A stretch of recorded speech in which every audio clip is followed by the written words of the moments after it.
Ko'pchilik odamni kuchli qiladi deyishadi. Lekin odam ichidan sekin charchatadi. Lekin ichidan nimanidir sog'inadi.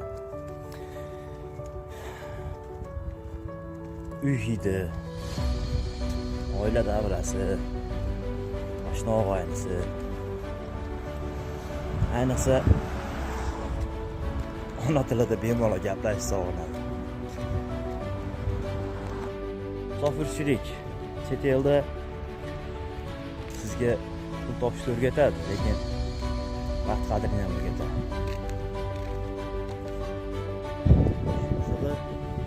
Bir hafta ishlaysiz, bir kun dam olasiz, mingga dam olmaysiz. Musofirchilik sizni o'zgartirdi, komment yozing.